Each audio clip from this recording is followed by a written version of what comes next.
Hai, Assalamualaikum. Bersama saya lagi, Cikgu Razlan. Hari ini kita belajar Sains tahun 4.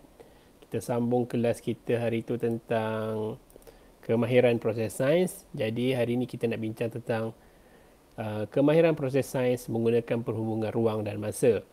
Okey, apa itu menggunakan perhubungan ruang dan masa? Okey, menggunakan perhubungan ruang dan masa ialah kemahiran memerihalkan perubahan suatu kejadian atau fenomena berdasarkan perubahan parameter. Okey, apa itu parameter? Parameter seperti lokasi, arah, bentuk, saiz, isi padu dan berat mengikut urutan masa. Okey. Apakah perubahan yang dapat kamu perhatikan apabila sebatang aiskrim diletakkan di bawah cahaya matahari selama 20 minit? Okey. Ini mula-mula. Kamu beli aiskrim. Okey, kamu beli aiskrim. Okey, letak je dekat pinggan tu di bawah cahaya matahari. Ha, apa yang kamu rasa akan jadi?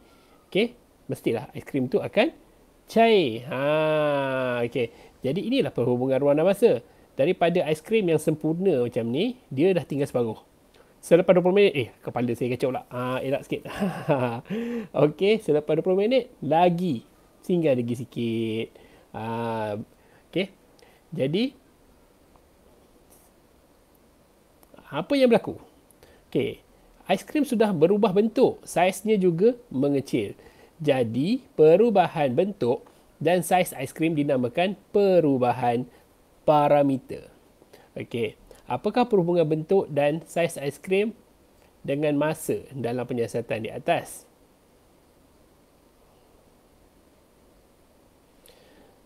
Okey, apabila bertambah masa, bentuk aiskrim menjadi tidak sekata dan saiznya semakin kecil. Jadi perhubungan ruang dan masa dalam situasi di atas adalah apabila masa bertambah, bentuk aiskrim menjadi tidak sekata dan saiznya mengecil. Okey, kena faham Contoh, selain daripada itu, apa lagi? Yang bila berubahnya masa, dia akan berubah sekali. Contohnya buah. Okey, buah beli-beli elok kan? Okey, selepas seminggu apa jadi pada buah tu kalau tak makan? Biar je. Buah tu dah tak segar lagi. Selepas sebulan, busuk. Maksudnya selepas berlakunya perubahan masa, peredaran masa, okey, parameter buah tu berubah. Dalam contoh ni dia bagi aiskrim. Yang saya cerita ni tentang buah. Okey, ni kalau kamu tengok aktiviti ni dia aktiviti dia doh dan masa. Boleh cuba. Yang nak cuba kat rumah tu boleh try. Kan, PKP ni tak ada apa kan. Asyik buat online je, kita try buat hands on pula. Okey, masukkan tepung, gula, yeast dalam plastik. Okey, aduk dengan sudu, maksudnya sekatakan dia. Masuk air suam. Okey. Kemudian dah rata kan, kamu tandakan line. Line mula-mula. Okey, selepas 30 minit. Selepas 30 minit, kamu tengok aras dia, kamu tandakan. Jadi perubahan ini yang kita katakan perubahan parameter berdasarkan perhubungan ruang dan masa. Semakin bertambah masa, semakin besar doh tu. Okey. Okey. Seterusnya, kita nak tengok mentafsir data. Okey, mentafsir data ni macam mana? Okey, mentafsir data ni sedang je. Okey, kalau kita tengok kat sini, dia ada bagi jadual. Okey, dalam jadual ni, kita nak baca jadual ni. Macam mana kita nak baca jadual ni? Ini yang kita nak namakan mentafsir data. Okey, kalau kamu dapat faham jadual ni, maksudnya kamu dapat dah mentafsir data tu. Okey, kita tengok kat sini kat sini dia beritahu tempat makan burung. Burung A. Okey, tempat makan ada tempat makan A, B dengan C. Tengok kat sini kan. Okey. Hari pertama. Berapa ekor burung datang hari pertama? Hari pertama 4 ekor. Selepas bertambah hari, perubahan tu ada. Ada 8, 7, 9. Maksudnya dia catat. Dia catat berapa ekor burung yang datang. Jadi berdasarkan jadual ni, kamu dapat tahulah. Okey, contohnya kita nak tengokkan berdasarkan jadual ni, kita nak tengok hari keempat ada berapa ekor burung dekat tempat makan A. Kita boleh tengok terus kat sini. Okey, kita tengok terus kat sini, kita akan nampak apa dia? Ada 9 ekor burung pada hari keempat di tempat makan A. Dan di tempat makan B pula, pada hari keempat ada 5 ekor burung. Contoh, pada hari ketiga, tempat makan C kat sini pula, dekat atas tu kan, ada berapa burung? Hari ketiga, tempat makan C, ada 8 ekor burung yang datang. Okey. Selain pada menggunakan jadual, tafsiran data juga kita boleh gunakan dalam carta pie. Contoh kalau kamu tengok carta pie kat sini, yang paling sikit, yang kecil je carta pie tu apa dia? Menaiki kereta. Yang menaiki kereta. Yang paling banyak, warna hijau, menaiki bas. Jadi kalau kamu tengok ni dan kamu dapat baca carta pie tu, maksudnya kamu dapat kemahiran proses sains mentafsir data. Dekat sini ada carta palang. Sama juga. Okey. Jarak yang dilalui oleh kereta mainan A adalah yang paling jauh. Tengok A. A pergi sampai 50 cm. Yang paling dekat, kereta E. 10 cm je.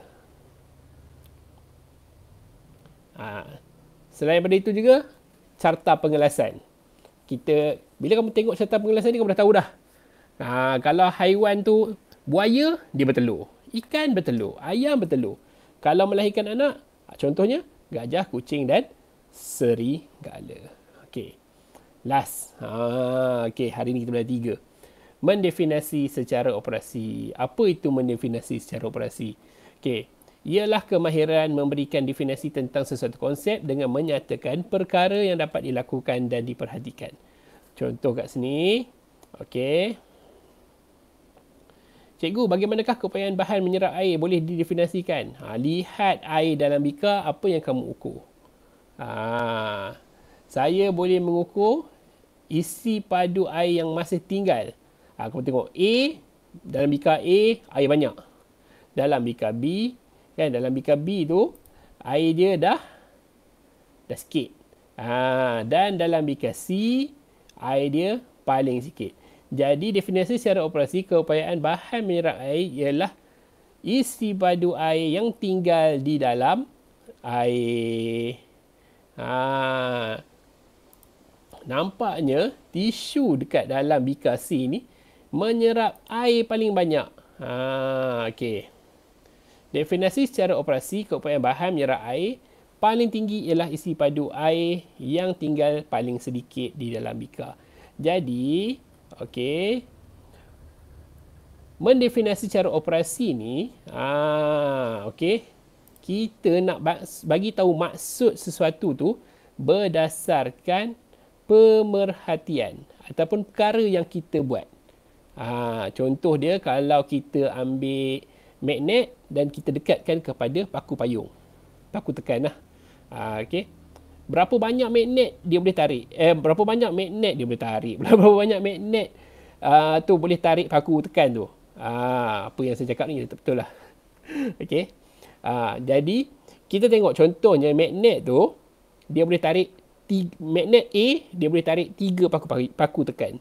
Magnet B, dia boleh tarik 5 paku tekan. Maksudnya, kekuatan magnet B lebih kuat kerana dapat tarik 5. Jadi, mendefinisi secara operasi bagi magnet ni ialah kebolehan magnet menarik paku tekan.